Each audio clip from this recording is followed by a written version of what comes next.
Francisco and Juliana were happy.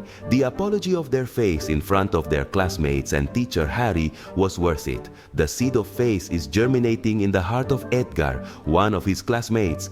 But will he choose Christ? While telling his parents the good news, Edgar wrote in the chat, "Thank you for helping me believe in Jesus. The miracles and witnesses got my attention, but the Old Testament prophecies fulfilled in the life of Jesus convinced me." Good job, guys. You've been an instrument of the Holy Spirit is in the classroom. But joy turned to concern after the next message came. Edgar is asking if we believe that Jesus can heal his mom. What's wrong with his mom? I just asked him the same thing. Francisco took the cell phone and read the answer. It's not good news. Edgar's mom has cancer. Dad and Mom reacted instantly. Don't be sad, children. Nothing happens by chance. This is the opportunity for this family to get to know the power of God. Sabbath School LIKE presents the series, The Gospel of Jhon. Lesson 9, The Source of Life. Have you ever asked yourself, why are so many sick people? Why are so many people far from God? Why do so many people die day after day? Listen up. Before sin entered the world, we could say that Adam and Eve enjoyed life in 3 dimensions: physical life, spiritual life, and eternal life. But when they sinned, that 3D life model began to fall to pieces. Physical life became sickness and pain, spiritual life became rebellion against God, and eternal life became certain death. Did you notice? We lost our life because of sin. Since then, mankind has been like Edgar's mom, sick, away from God, and with death around the corner. Is there any hope? Yes. In fact, only one hope: Christ. Remember what he himself said. "I have come that they may have life, and that they may have it more abundantly." This means that all life comes from him, both the physical life we receive at birth and the spiritual and eternal life he offers us when we believe in him. The word life, which is the translation of the Greek word zoe, appears 36 times in John, almost 25% of the total in the New Testament. Why?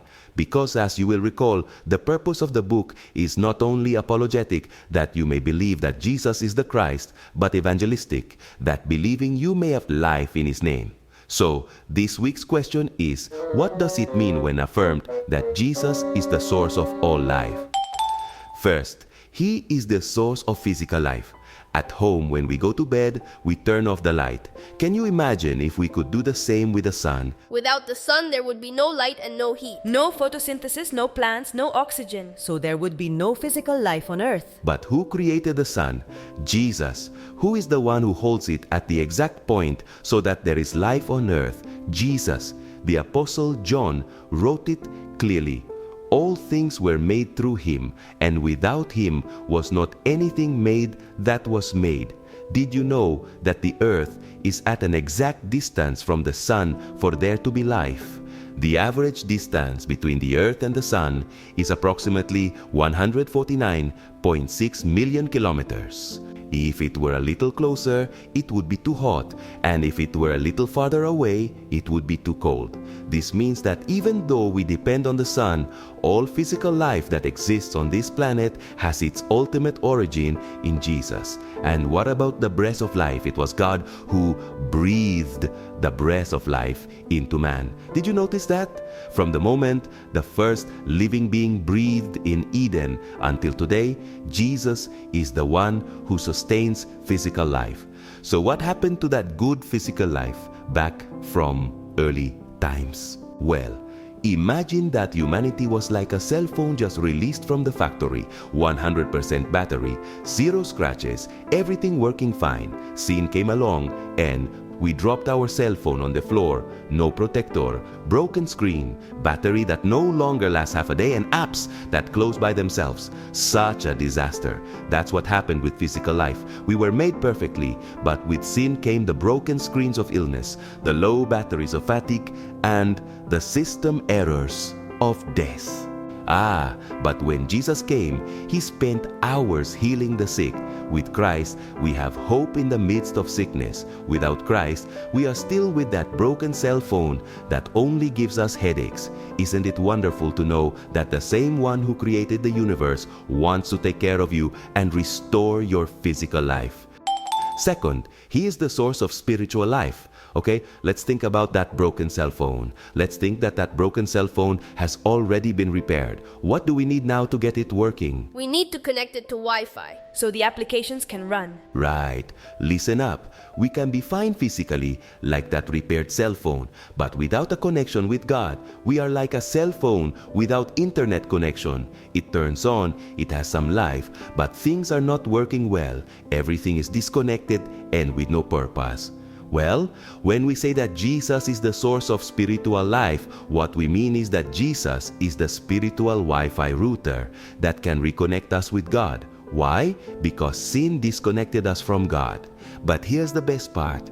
Jesus doesn't just connect us. Instead of simply giving us a password, Jesus adopts us as God's children, making us part of His family. John 1:12-13 explains it clearly. But as many as received Him, to them He gave the right to become children of God, to those who believe in His name.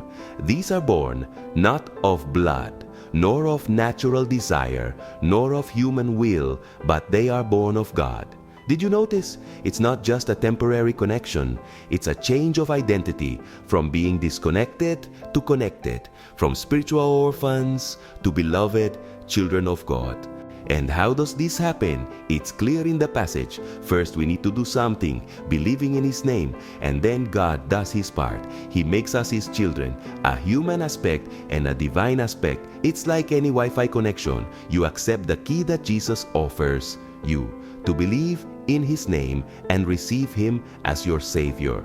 And then you experience the divine part, the spiritual life that Jesus offers you, a life that is abundant, full of purpose, and connected to the Creator. So, do you dare to connect to Jesus' spiritual Wi-Fi? Remember, His password never changes. It's all about believing and receiving, and the signal is strong everywhere. And third, He is the source of eternal life. As we were saying, sin not only affected physical life and spiritual life, but it took away our eternal life. What is the good news? That Jesus is not only the source of physical life and the source of spiritual life, Jesus is also the source of eternal life. Remember what He said to Nicodemus? As Moses lifted up the serpent in the wilderness, even so must the Son of Man be lifted up. For God so loved the world, that He gave His only begotten Son, that whosoever believeth in Him should not perish, but have everlasting life. Listen up. When the people of Israel were in the wilderness, there came an invasion of serpents because of their disobedience. Everyone who was bitten by a snake died. Moses interceded with God for the people, and it was there that God told him to set up a bronze serpent. If anyone was bitten by a serpent, they were to look at the bronze serpent. If they looked at it, they would live. If they didn't, they would die. Did you notice? Jesus is saying that He must be lifted up like that bronze serpent, so that all of us who have been poisoned by the devil's bite can see Christ and live, but live eternally. Jesus came to give us back the eternal life that the serpent took from us in Eden. If there is a chapter in John where the concept of eternal life is repeated many times, it is chapter 6.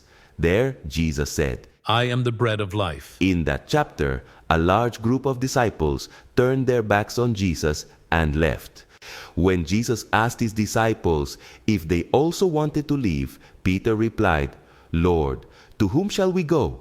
You have the words of eternal life.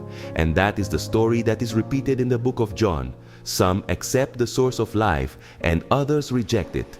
He was in the world, and though the world was made by Him, the world did not recognize Him. He came to what was His own, and His own did not receive Him.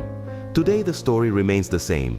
Francisco, Juliana, and his parents highlighted the 36 times the word life appears in John and went to visit Edgar's mother. They introduced her to Jesus as the source of life in 3D, physical, spiritual, and eternal life. It was what she needed. Will she accept Him? Edgar was moved by living his own miracle, the miracle of conversion. What about you? What will you do with the life Jesus offers you? I am the way, and the truth, and the life. No one comes to the Father but by me. A Sabbath School Like Plus invites you to continue studying the series, The Gospel of Jhon. Subscribe now to the channel and don't miss anything.